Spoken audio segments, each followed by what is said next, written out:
Good morning, good afternoon, and good evening, and welcome back to the channel. Today I am talking about The Long Halloween Part 1 and 2. So, this was a book, The Long Halloween. There we go. Joseph Leb and Tim Sale. This was quite a big book. This is a book that I have been told to read time and time again, and I only got around to reading it a couple of months ago. It's such a big... I want to say it's 12 issues. I think it might be 13. Either way, it takes place over about a year. And it was quite a sort of a daunting thing to read, being that it's so thick. I think I tried to read it a couple of times. I read the first issue, took a bit of a break, and then I kind of like never went back to it. But like, I was determined to read it. I read the first issue a couple of months ago, and I was like, I'm going to continue reading it. Got to about halfway, and I was like, I'm going to read one more. And then I ended up reading the whole thing. It's very noir, very classic, very gothic. It really does read like a traditional murder mystery sort of film noir kind of thing. Add to the fact that the artwork is absolutely stunning. It is creepy, and it's meant to be. And it's just phenomenal. It is... I don't want to call it a masterpiece. I think it's thrown out about too much. And there are some issues, but overall, this is an incredible book. I would definitely put it up there as one of the better Batman books. So, obviously, with it being one of the films that was coming out, I wanted to finish that before watching the films. So after I finished it, the first one came out. I think that was the first one. That's the first one? Yeah, part 1. The first one came out, and I was like, you know what? I'm not even going to watch the first one until the second one comes out. And so then I watched them both together. Now, I will say this, for the DC animated movies, for something as big as this, for something as epic as some of the ones that they've done recently, like the Dark Knight, you need a two-parter. And I actually appreciated the fact that they went into 2 parts. You shouldn't try to do something this big and try and push it down to like a 90-minute film. So the fact that they pushed it to 2 films, I mean, some people might say, yeah, it's greedy, they're trying to squeeze a bit more money, but to be honest, no, I mean, it needed to be done to be able to tell the whole story. They don't shy away from anything, they don't cut out too much, it stays pretty true to the story, which I really appreciate, and I always appreciate that when something stays true to the story. Let's get on to the films then. So, the films, first of all, I will say, it looks good. It does look like sort of the Batman animated film of the animated series of the 90s. So that was kind of cool. I did like that. It was very reminiscent of that, which is this is being a Batman. It's not a year 1, but it's sort of just after a year 1, where he's still getting to know the way to do things. So they needed a younger voice for Batman. And Jensen Ackles does a fantastic job. I think he is a brilliant Batman for voice acting, and I really do hope he becomes Batman for the animated films going forward, because I think it was really, really good. He could have distinguished his voice a little bit more between the Bruce Wayne and Batman. Other than that, all good for him. Was it Josh Duhamel was Two-Face? Again, fantastic, absolutely fantastic casting. To be honest, those are the big 2. Was it Naya Rivera's Catwoman? She was fantastic. Unfortunately, this was her last role before she passed, and she was actually a really good Catwoman. It's a shame. It really is.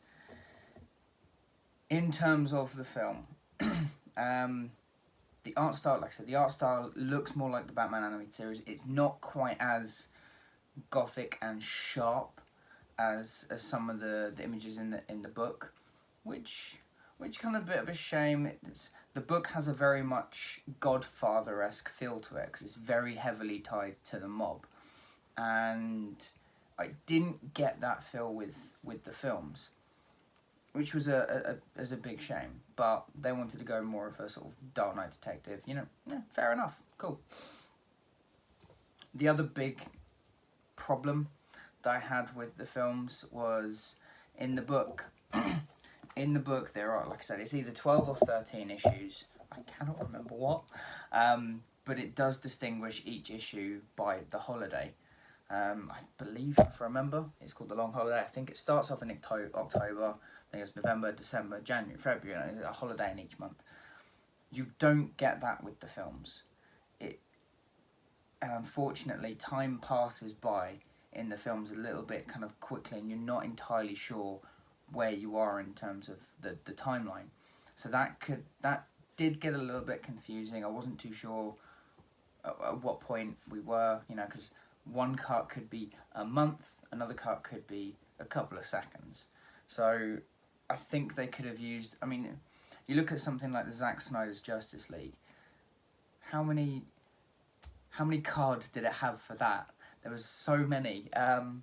I think the Long Halloween parts 1 and 2 could have actually done with those cards to say December, January, February. There is nothing wrong with that to distinguish each month. So I think that kind of went against it a little bit. Other than that, I mean, overall, as a film overall, I'm just compare it the whole 3 hours. As a film overall, really good. Really, really enjoyable film. Very much that kind of film noir, sort of like a murder mystery of who is the holiday killer. I loved the fact that they kept up this Hannibal Lecter-esque relationship between Batman and Calendar Man, and I thought that was fantastically played throughout the film, just like it's incredibly well written in the book. I am going to be getting into spoilers here, so just 3, 2, 1. Okay, so probably the biggest issue I've got with this is the ending. They changed the ending, which is it's a shame. In the book, you have I can't even remember his name. I want to say it's VT. Was it Corleone? No, it's not Corleone.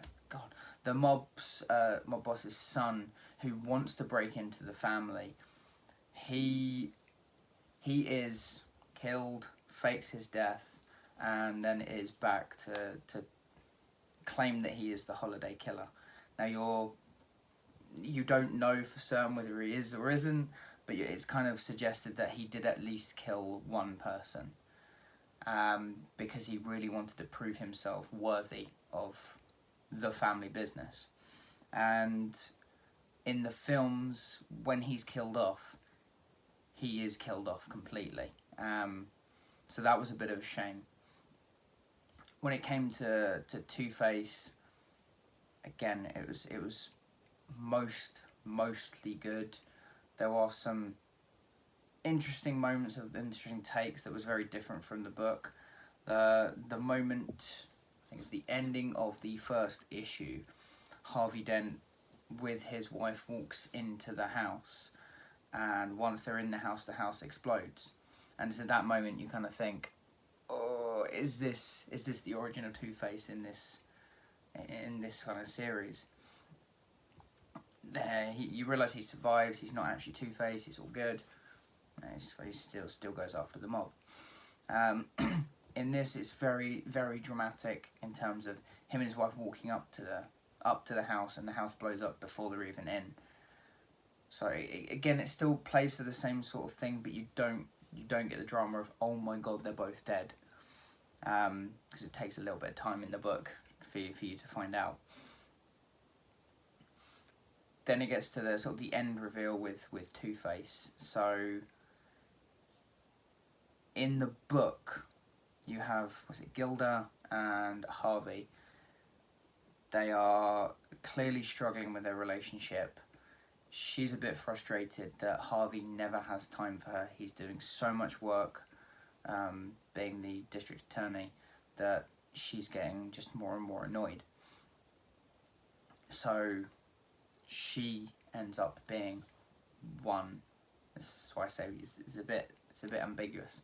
One of the holiday killers, and she does it, like I said, in the book. She does it mainly to help Harvey, to clear up all of this sort of the mob ties and get rid of so many people, to the fact that Harvey can kind of step back and spend a bit more time with her. And it was an incredible moment in the book where that's like, it was a bit of a sort of twist ending, because at first you think it's the mob boss's son and Harvey that are doing all this. Then it's the end few pages where you find out, no, it was actually her as well. Maybe, we're not too sure. And it was incredible. That changes with the film, unfortunately. So with the film, it's suggested that it was the boss's son at some point. It was also Harvey at some point, but it was also Gilda. And they change her motivations, that Gilda and the boss's son actually had a relationship in college, and they came up with this plan. And it was a shame, because throughout the entire film, her and Harvey had this struggling relationship where they were clearly in love. They wanted children together, so it kind of felt like I felt let down. And it was a real kind of like stab in the back that actually, no, she was doing it all for the mob boss's son. Was it Vito? VT. And that to me was with that ending sort of few moments in the film, I just kind of went, oh no. But like I said, I think it was played a lot better in the book, the fact that she did it for Harvey. So with that change, for me, it lets the film down a little bit. If I take the film as a completely separate entity to the book, which is very, very difficult to do, then the film is good. It's a pretty good film. It's a murder mystery. It's that kind of film noir, which is just, I love. Overall, I'd say it's probably up there as one of the best DC animated films. When you compare it to the original source material, it was that bit that got me. Anything else, the sort of the cards telling you where things are, the fact that Jensen Ackles doesn't change his voice too much, all those kind of little things you kind of go, yeah, that's fine, that's it's all good. But that change to the character, and it drastically changes the ending to the film. I don't want to say it ruined the film for me, because I still enjoyed it, but it changed and altered the film to a point where it just wasn't the same anymore. So, I mean, overall, like I said, solid film, absolutely solid. If you're gonna watch it, you haven't read the book, I can pretty much guarantee you're gonna like it. If you're a big fan of the book, and like massive fan of the book, massive fan of the canon that it's got around it, you probably won't enjoy this that much. You'll probably like a lot of the aspects of it. There's a lot of things to like about it, but there are these little things that have been changed that do throw you off completely. But guys, like I said in the past, if you have read The Long Halloween, if you have seen the films, let me know what you guys think about it down in the comments below. It's always nice to hear from you guys. And if you can, please like, share and subscribe, because it really, really does help me out. And I'll see you all in the next video.